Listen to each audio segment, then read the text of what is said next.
we got the smokiest yet, because the Wall Street Journal is now reporting that back in May, Attorney General Pam Bondi informed the president that his name was in the Epstein files. What?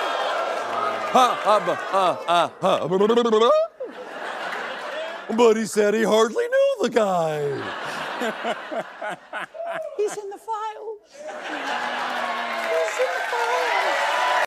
It took just one Wall Street Journal report, and Stephen Colbert sent Donald Trump into full damage control mode. The Late Show host didn't just deliver his usual political comedy. He dropped a bombshell that had Trump's legal team scrambling and Truth Social lighting up with frantic denials. When Colbert revealed the disturbing details of a 2003 birthday letter Trump allegedly sent to Jeffrey Epstein, complete with sexually suggestive drawings and cryptic dialogue, the fallout was immediate and explosive. This wasn't just another late-night roast. This was evidence that could reshape everything we thought we knew about Trump's relationship with one of history's most notorious criminals. So, what exactly was in this letter that has Trump threatening a $10 billion lawsuit? And why is Colbert calling it the smoking gun that proved their friendship went far deeper than anyone imagined? You're about to find out, and trust me, you'll want to stay for every shocking detail. Before we dive into the scandal that's got Washington buzzing, quick favor for American Newsletter. Hit that subscribe button. Over 96% of viewers are watching without subscribing, and it costs you nothing but means the world to us. Already subscribed? You're amazing. Thank you. Now, let's get into the bombshell that has Trump's inner circle in complete panic mode. And the president wasn't alone. An official familiar with the documents said they contain hundreds of other names. Of course, names like Donald Trump, Donald John Trump, Donald J. Trump, Donnie Trump, Donald Trump Jr.'s father, Big Daddy Bronzer, a.k.a. the Donald, and a mystery man known only as Micropenis DJT. Picture this. Stephen Colbert walking onto his Late Show stage Monday night, probably knowing he was about to drop one of the biggest bombshells in late-night television history. The Wall Street Journal had just published their explosive report, and Colbert had the kind of dangerous smile that says, "I've got receipts." What came next wasn't just comedy. It was investigative journalism wrapped in perfect comedic timing. Every day we learn more about how he and Jeffrey Epstein were closer than your junk and the TSA guy's hand in the pat. Colbert opened, setting the tone for what would become a masterclass in political takedown comedy. The audience was already laughing, but they had no idea they were about to witness a comedy legend systematically dismantle a former president's carefully constructed denials. As strange as that sounds, the typewritten part of the letter is even stranger because it appears to be sort of a short, creepy screenplay between Trump and Epstein that goes, voiceover, there must be more to life than having everything. Yes, there is, but I won't tell you what it is. Nor will I, since I also know what it is.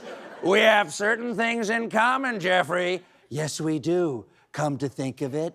Enigmas never age. Have you noticed that? As a matter of fact, it was clear to me the last time I saw you. A pal is a wonderful thing. Happy birthday, and may every day be another wonderful secret. Centerpiece of Colbert's revelation? A 2003 birthday letter that Trump allegedly sent to Epstein. And when I say allegedly, I mean the Wall Street Journal had receipts, complete with what Colbert described as the most disturbing presidential signature in American history. The letter featured a hand-drawn naked woman with Trump's signature mimicking pubic hair.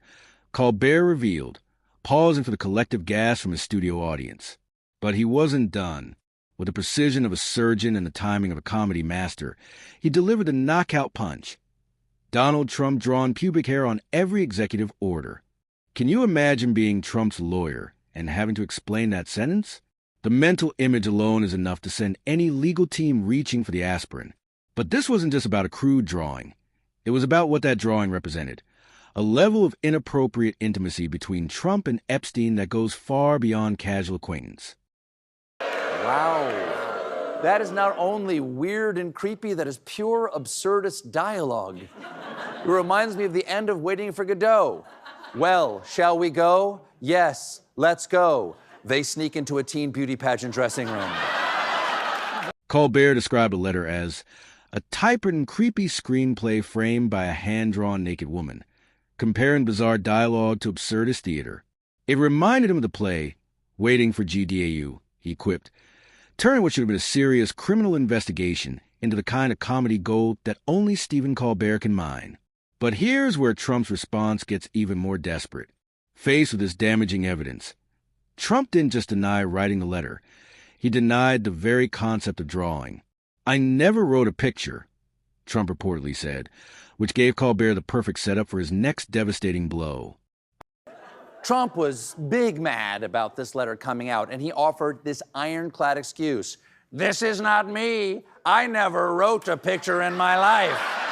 No, it's true, folks. Listen up. I never wrote a picture. I never painted a novel. I never baked a song, and my brain is not melting and pooling up around my swollen ankles. I never wrote a picture. I never painted a novel. I never baked a song, Colbert mocked, perfectly capturing Trump's tendency to deny reality when it becomes inconvenient. It's like watching someone claim they never breathe air while simultaneously taking deep breaths. The desperation in Trump's response tells you everything you need to know about how damaging this revelation really is. We're not talking about a casual business relationship or a few photos at social events. According to Colbert's breakdown of the evidence, we're talking about a friendship so close that their friendship outlasted Trump's marriage to Marla Maples.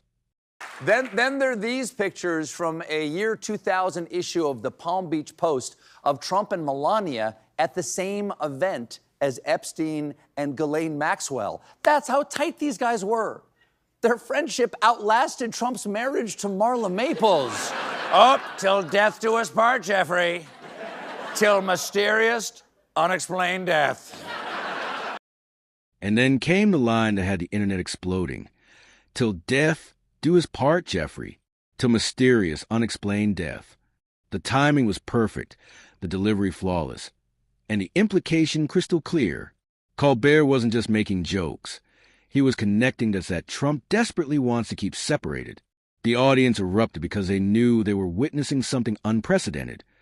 A late-night host using comedy to expose what might be the most damaging evidence against a former president in modern history. Trump's having a hard time proving he and Epstein weren't buddies because, according to those who knew them at the time, the two men bonded over a common interest in hitting on and competing for attractive young women at parties. Okay, but maybe they're not friends. Maybe they just have the same hobbies. Honey, Creepy Dave and I are not pals. We're just both avid posters on a Reddit thread called "Let Me See You Sit on That Balloon." But Colbert wasn't finished. Like any great prosecutor building a case, he had more evidence to present.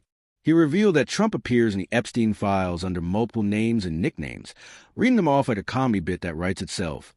Donald Trump, Donald John Trump, Donald J. Trump, Donnie Trump, Donald Trump Jr.'s father, Big Daddy Bronzer, a.k.a. the Donald, and a mystery man known only as Micro-Penis DJD. The audience was losing it, but underneath the laughter was a chilling reality. This many references suggest a relationship far more extensive than Trump has ever admitted. It's like finding someone's name in your phone under 7 different entries. That's not casual friendship. That's intimate connection. Another thing that doesn't look great, in 1993, Trump reportedly hosted a party at Mar-a-Lago for young women in a so-called calendar girl competition, and Epstein was the only other guest. Okay. That's not right. If there's only one person invited, that's not a party. That's an appointment for something. Then Colbert dropped what might be the most damning piece of evidence yet. Details about a 1993 party at Mar-a-Lago where Trump and Epstein were the only 2 guests. If there's only one person invited, that's not a party, Colbert observed with devastating accuracy. That's an appointment for something. The silence after that line was deafening.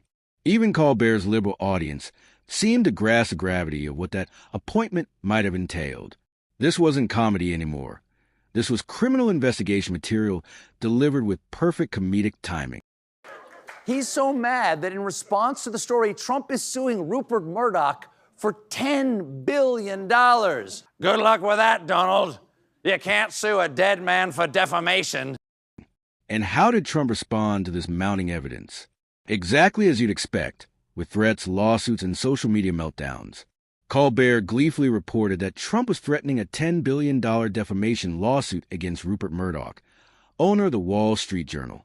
Good luck suing a dead guy, Colbert cracked, referring to the obvious difficulty of taking legal action against deceased individuals who might be sources for the story. But perhaps the most telling moment came when Colbert addressed Trump's pattern of behavior around young women. He pointed out the difficulty Trump has in denying his friendship with Epstein, noting they bonded over hitting on and competing for attractive young women at parties, according to reports of Colbert's monologue. Weird, because every day we learn more about how he and Jeffrey Epstein were closer than your junk and the TSA guy's hand in a pat-down. This isn't speculation or political hit job territory. This is documented behavior that creates a pattern. When you combine the birthday letters, the private parties, the multiple references in case files, and the shared interest in young women, you get a picture that no amount of truth social posting can erase. The genius of Colbert's approach was using humor to make the evidence digestible for mainstream audiences. Instead of dry legal analysis or conspiracy theories, he presented documented facts with a kind of comedic framework that makes them impossible to ignore or dismiss.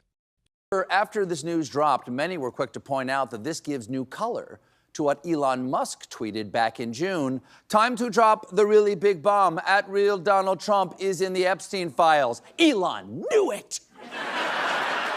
He knew it. I always said that he's a good guy who's right about everything. Even Elon Musk got dragged into Colbert's evidence presentation. Elon Musk tweeted back in June, time to drop the really big bomb that real Donald Trump is in the Epstein files. Elon knew it.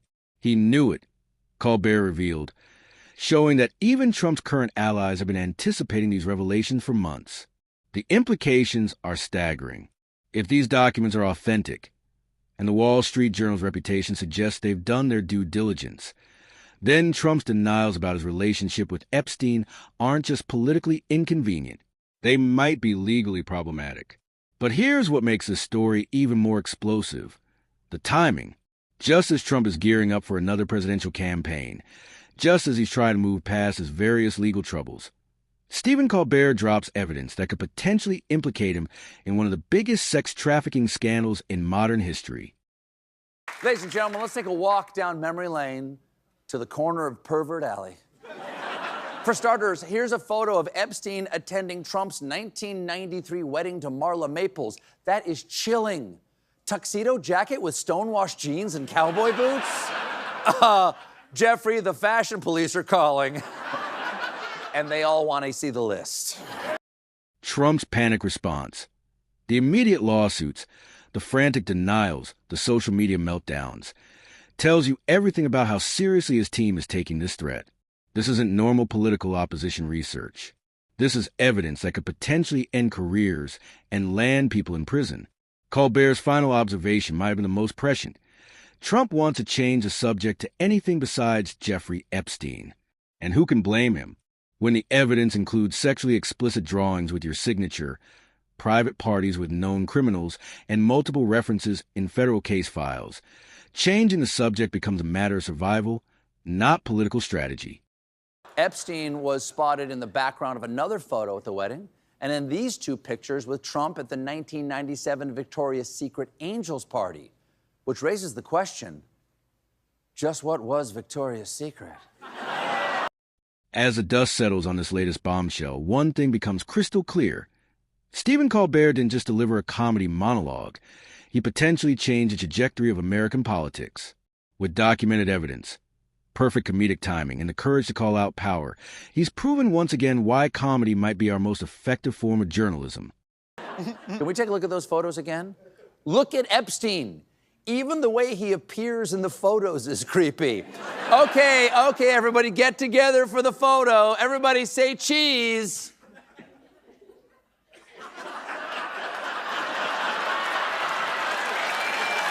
The question now isn't whether more evidence will emerge.